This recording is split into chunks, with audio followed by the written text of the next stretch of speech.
Ready. Ok, que el Señor les bendiga, hermanos. Amén. Según yo estaba afónico para cantar, pero gracias a Dios al Espíritu que me dio fuerza. Amén.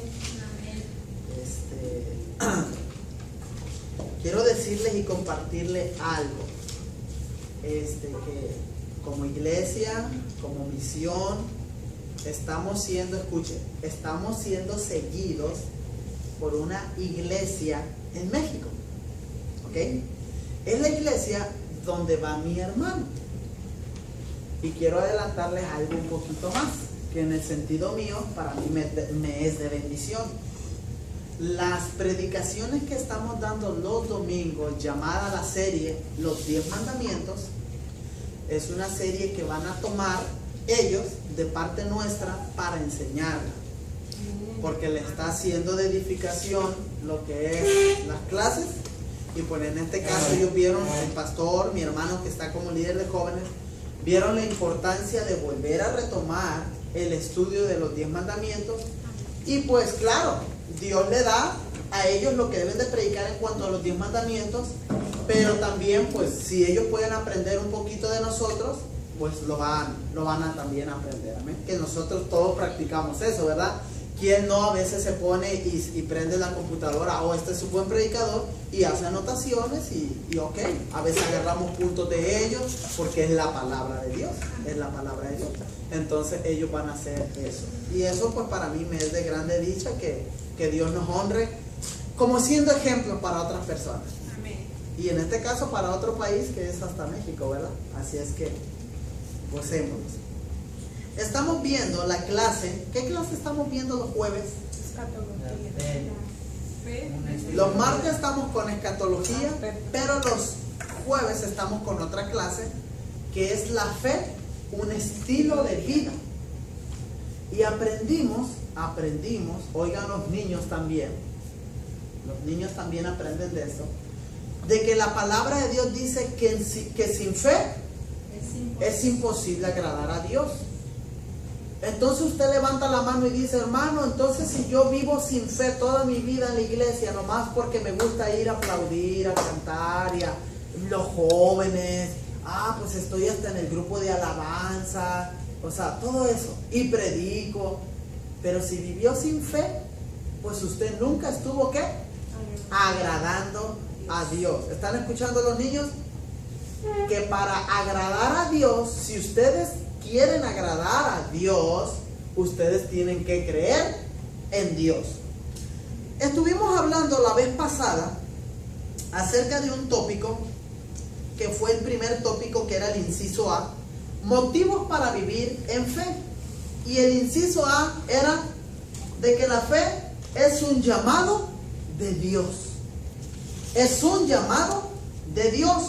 Y pusimos como texto clave Hebreos 12:1, donde dice, por tanto, nosotros también, teniendo en derredor nuestra tan grande nube de testigos, despojémonos de todo peso de pecado que nos asedia y corramos con paciencia la carrera que tenemos por delante, puesto los ojos en Jesús, el autor y consumador de la fe. Pablo presenta la vida como una carrera, de tal manera que nos está indicando que corramos esta carrera con paciencia. O sea que esto no es agarrar, no, soy cristiano. ¿Sabían ustedes que hoy por hoy hay cristianos que en vez de correr la carrera con paciencia y llegar a una madurez, tener paciencia, ir aprendiendo la palabra de Dios? ¿Sabían ustedes que hay cristianos que llegan por ende al cristianismo, a la iglesia, y que duran un mes y que ya los tenemos predicando? Que duran 15 días y que ya los tenemos dirigiendo un servicio. Que dicho sea de paso, todavía no estamos enterados si nacieron de nuevo o no. Esa palabra ya la había dejado a un lado, ¿verdad? Ya tenía tiempo que no había dicho eso. La importancia del cristianismo es nacer de nuevo. En el nacer de nuevo tenemos fe en Jesucristo, en Dios. Y hoy por hoy se convierte en cantantes cristianos, y como ese cantante, se convierte en cantantes de la farándula que no es cristiana, pero como ese cantante acarrea muchas masas de gente, dice el pastor, bueno, este cantante en primer lugar me va a traer un billetón con el diezmo. Lo voy a poner al frente. Y no lo voy a dejar como en tipo que se vaya disciplinando, no, porque se me va a dormir y se me va a ir para otro lado. Como él está acostumbrado a estar acá arriba, lo voy a poner. Le doy un estudio de 2, 3, un mes, 2 meses, 3 meses, y ya los tenemos predicando. Ahora la pregunta, ¿es correcto eso?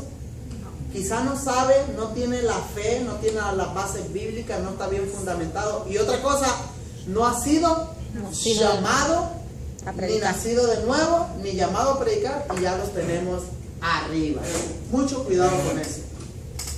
Aprendimos también, hermanos, que si nosotros estamos donde estamos, ahora que entendemos que nosotros tenemos que vivir en fe, si nosotros estamos como estamos y no vivimos en fe, no fue porque nosotros somos pues, los grandes siervos de Dios, sino que por causa de la intercesión de otros, pues Dios nos ha guardado. Dicho sea de paso, hay gente de su familia que no le ha pasado accidentes, enfermedades, etcétera, etcétera, simple y sencillamente por la misericordia de Dios y porque usted se ha mantenido de rodillas. No, sí o no, usted de repente ha estado durmiendo. Ay, estaba soñando que tenía un accidente. Mi esposo, mi tío, mi tía, mi primo, mi hermano, etcétera, etcétera. Y en ese momento siento allí en el corazón, ora por él, ora por ella. Y ahí, sí, Señor, guárdalo, etcétera, etcétera. Y el día de mañana, oye fulanita, primo, prima, hijo, hermano, etcétera, etcétera, te cuento qué pasó. Estuve en tremendo lío que me iba a meter en un accidente. A mí, tengo autoridad para decir este ejemplo. A mí me pasó que yo estando en el trabajo, ya lo he compartido, pero quizás no todos lo han escuchado. Yo trabajé por ahí por el centro, por el downtown de aquí, de West Palm Beach. Estuve ahí en un edificio, estaba ya por el piso, quizá 8, 10, qué sé yo. Estaba en la hora de break, nos daban 2 breaks. Uno de 15 minutos como a las 9, 10 y otro de media hora ya como a las 12. Yo me dormía en la hora del break primero. Bueno, me acosté, ahí había unas tablas de Chirra, me acosté y caí en un sueño profundo. Resulta que ahí en el trabajo, yo allá, había gente por allá caminando, pues era una compañía, yo dormido, roncando. Resulta que Dios pone en mí un sueño. Un sueño donde va un muchacho manejando un carro pequeñito y donde viene un camión grande, un tráiler, un truck, no sé cómo le conozco a usted, grande, y que viene y que el carro pequeño no le da chance de pasar, pero que el troque grande se desespera y viene y lo atropella y lo hace, pero lo avienta. En ese momento yo me despierto, Señor, wow, me asusté. Me puse, Señor, sea quien sea la persona, yo te pido que tú lo bendigas, que lo guardes. No sé si está pasando o va a pasar, guárdalo, mi Dios. Al siguiente día, surprise, esto va a quedar ante las cámaras. Mi amigo y mi hermano en Cristo, Andy, ¿recuerdan a Andy? Andy sufrió un accidente, un carro grande y su carro pequeño, y le chocaron.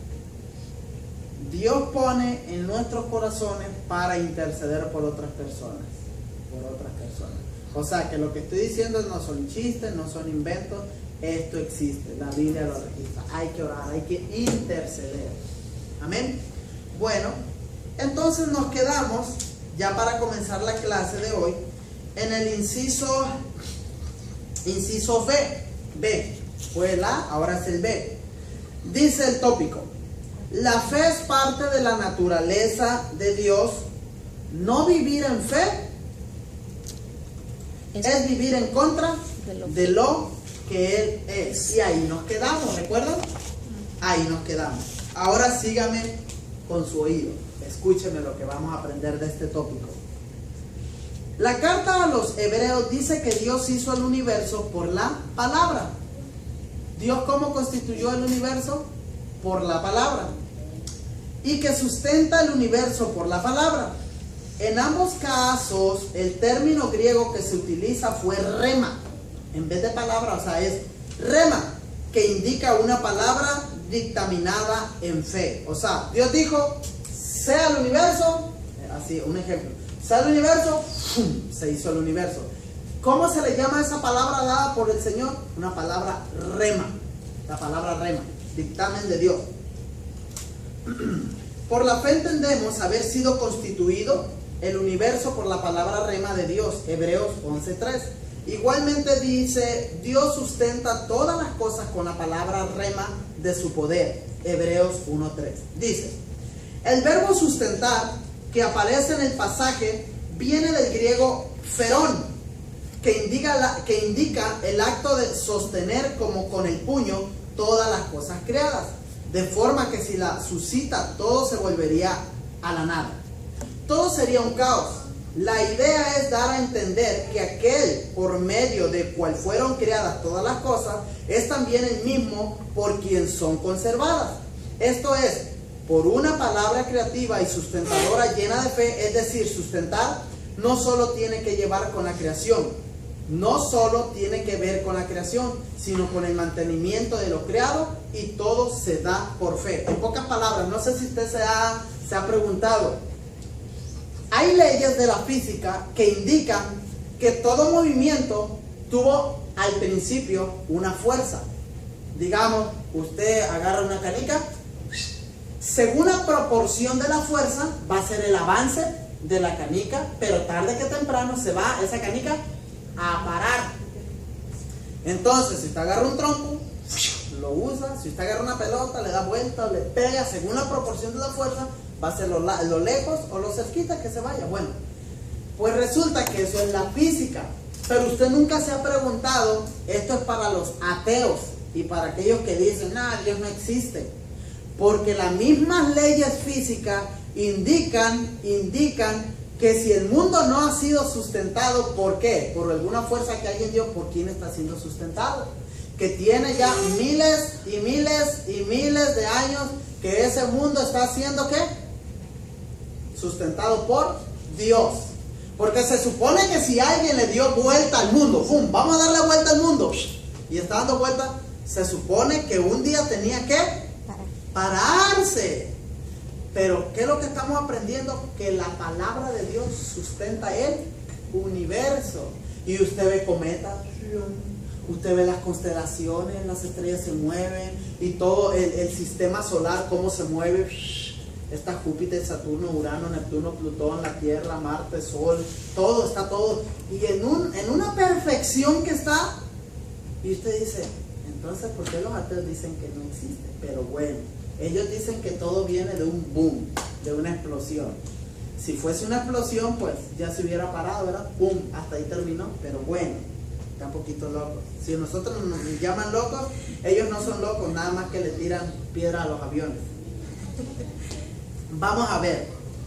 Por todo lo que hemos analizado desde el punto de vista etimológico, haciendo referencia al término rema y el ferón, Dios por naturaleza es fe. O sea, Dios por naturaleza. Dicen, lo primero que aprendimos, Dios es amor, ¿verdad? ¿Se acuerdan? Que es lo primero que... Ok, ahora estamos aprendiendo de la fe. Dios es fe. Esa es su naturaleza, ese es su carácter. Porque dice que el carácter de Dios en el fruto del Espíritu es amor, gozo, paz, paciencia, benignidad, fe. Dios es fe. Perfecto, para cuando le pregunten. Sigo.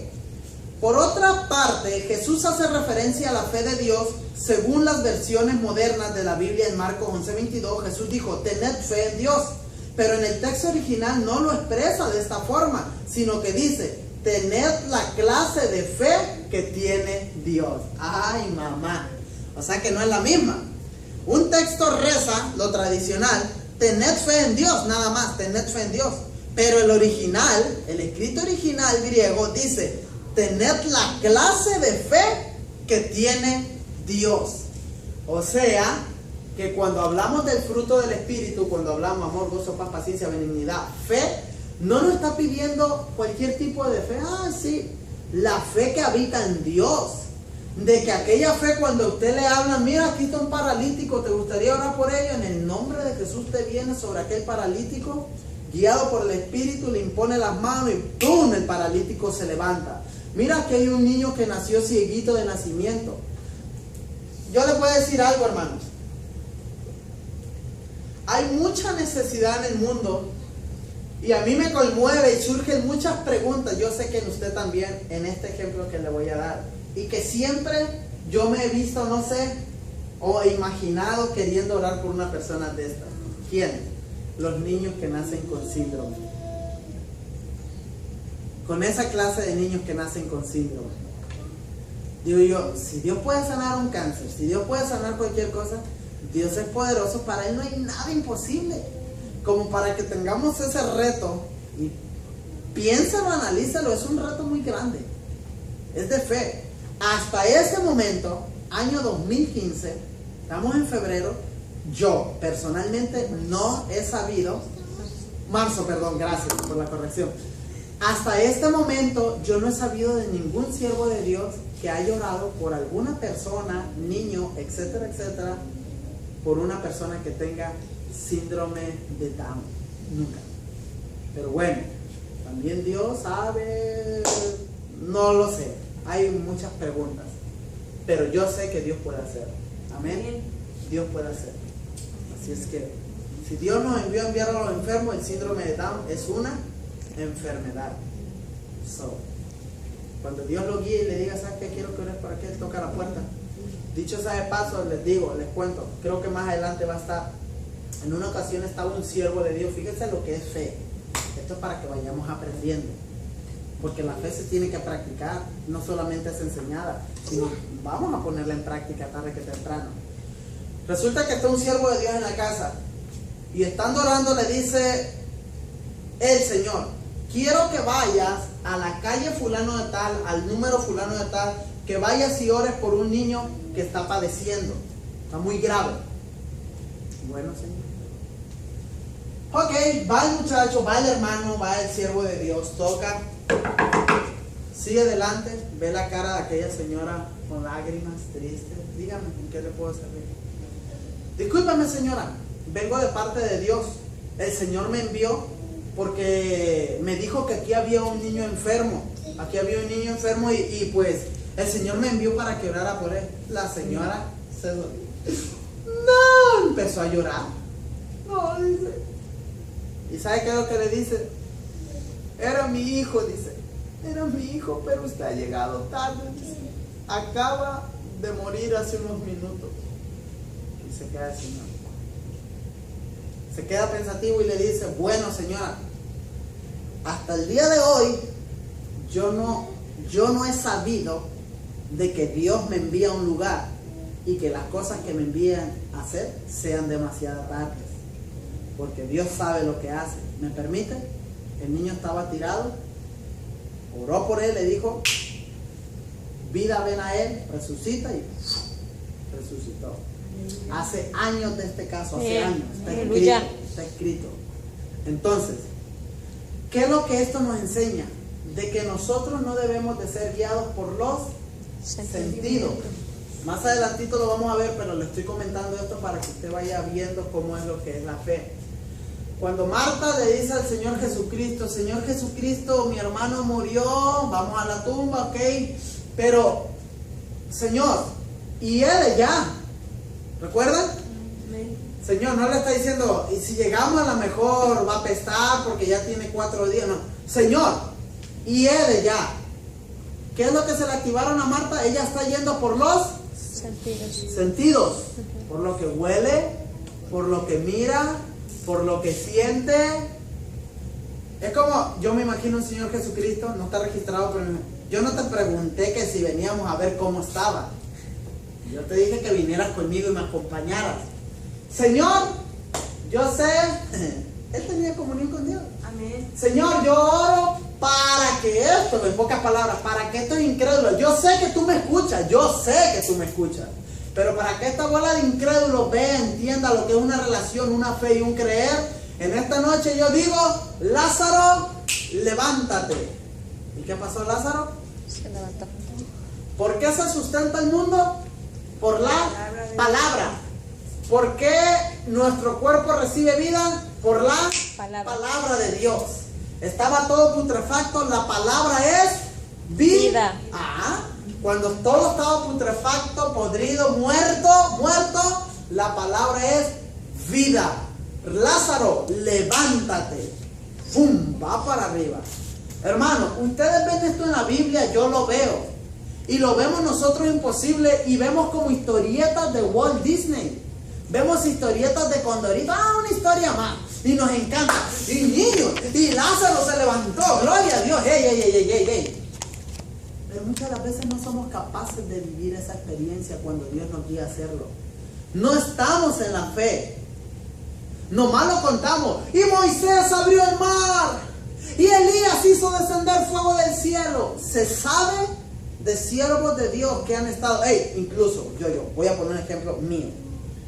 Estábamos en el estadio Benito Juárez, si no me equivoco por el nombre, de la ciudad llamada Ciudad Juárez, Chihuahua. Estábamos en una campaña del siervo de Dios que ya partió con el Señor, Gille Ávila. Estuvo cantando Roberto Orellana, estuvo cantando otros cantantes, y Roberto Orellana ahí cerró con broche de oro. Yo tengo un nuevo amor, bonito todo, ya para entregarle lugar a Gille Ávila. Pues resulta que mientras estaba la alabanza, gloria a Dios, jijiji, jajaja, le dan el lugar a Gille Ávila y empieza a llover. Viejito de fe, hombre de Dios.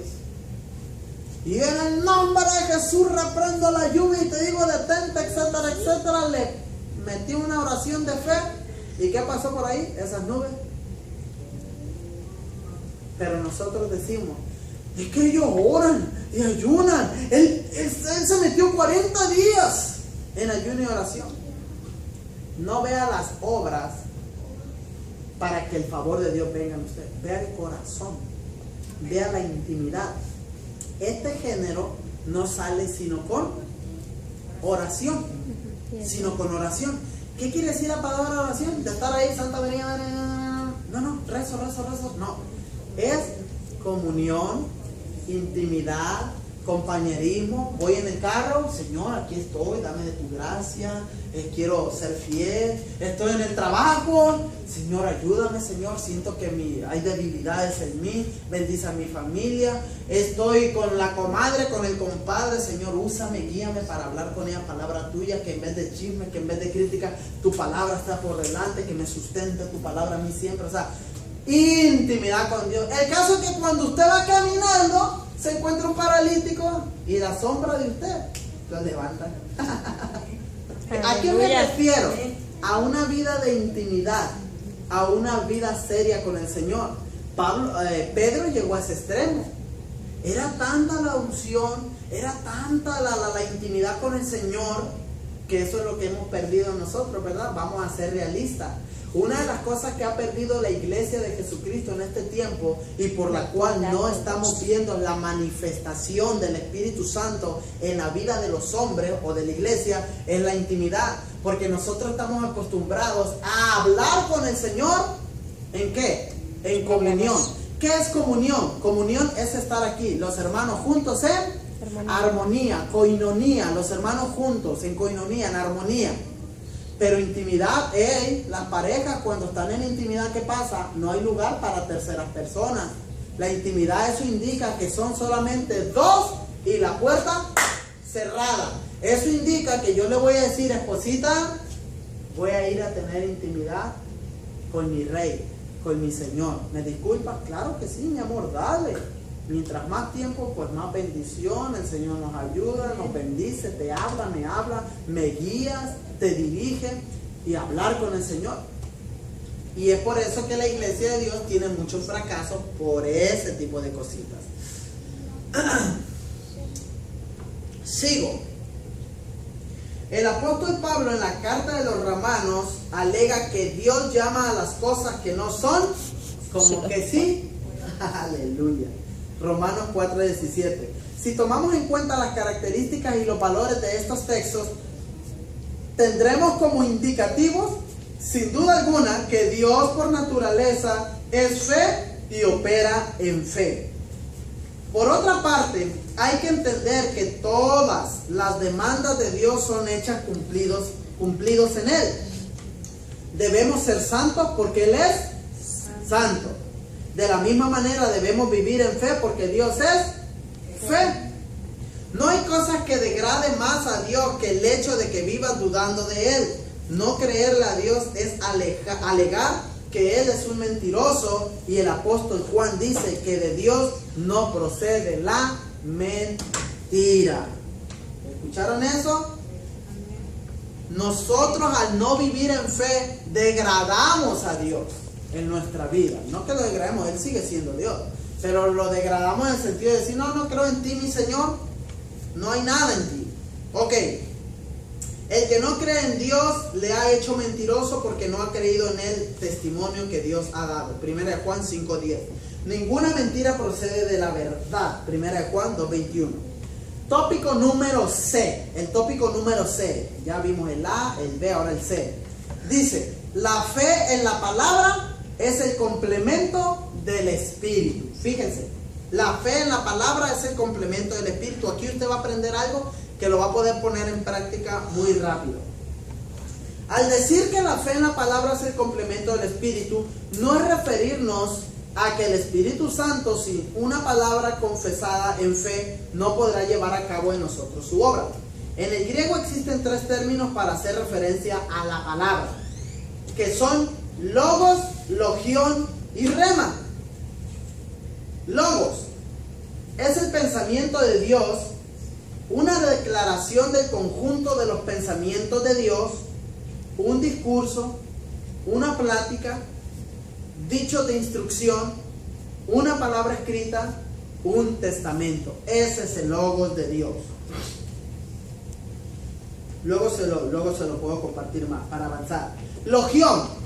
Logión es la declaración divina directa de Dios a los profetas, reyes y sacerdotes.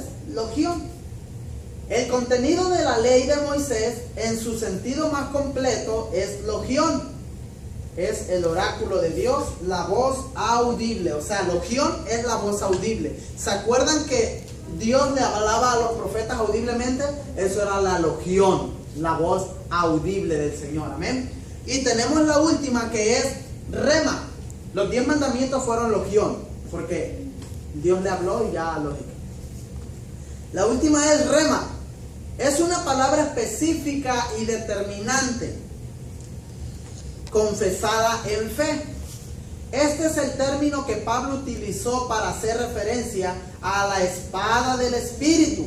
Aquí la referencia no es la Biblia entera como tal, sino a una porción de la palabra que se me ha revelado en el Espíritu e iluminado en el alma, y en un momento determinado para librar una situación o un conflicto, la confieso en fe. O sea que la espada del Espíritu no es toda la Biblia, ¿sí se acuerdan? Sino que es una palabra determinante. Cuando usted está pasando por un problema difícil, viene una palabra del Espíritu a usted y usted echa mano de esa palabra. No es de toda la Biblia. Por eso cuando la armadura de Dios está hablando que nos vistamos con la espada del Espíritu, está hablando de que nosotros estemos preparados con la palabra de Dios para que el Espíritu eche mano de una palabra que está en nosotros y así mismo podamos tener victoria. Observe que el pasaje dice la espada del Espíritu, indicando que nosotros solo la confesamos en fe, pero quien la ejecuta es el Espíritu. ¿Está aprendiendo esto? Usted confiesa la palabra en fe, ¿y quién la ejecuta? El Espíritu. Sí, porque Él es el que da la orden, el que le da la ejecución. Pero quien ejecuta es el Espíritu Santo, produciendo Él los resultados. Por esta razón afirmamos que la fe en la palabra es el complemento del Espíritu. Solo la fe en la palabra es lo que mueve al Espíritu. A Dios no lo mueven lágrimas de resignación e impotencia. A Dios lo mueve la fe en su palabra. Y con esto sus preguntas son contestadas. ¿Por qué Dios no le contesta sus peticiones cuando Dios lo ve llorando, chillando, gimiendo? Señor, por favor, ayúdame, por favor. Y usted no menciona o no ejecuta la palabra de Dios en fe. Por eso mucha gente se frustra. No, a mí Dios no me escucha. Oyes, pero para que te escuche hay que saber orar. Y para saber orar hay que saber la palabra de Dios para poder echar mano de esa palabra y seguir los principios que guía la palabra con los que podemos orar. Así que no es solamente orar por orar. Cuando el Señor Jesucristo le dice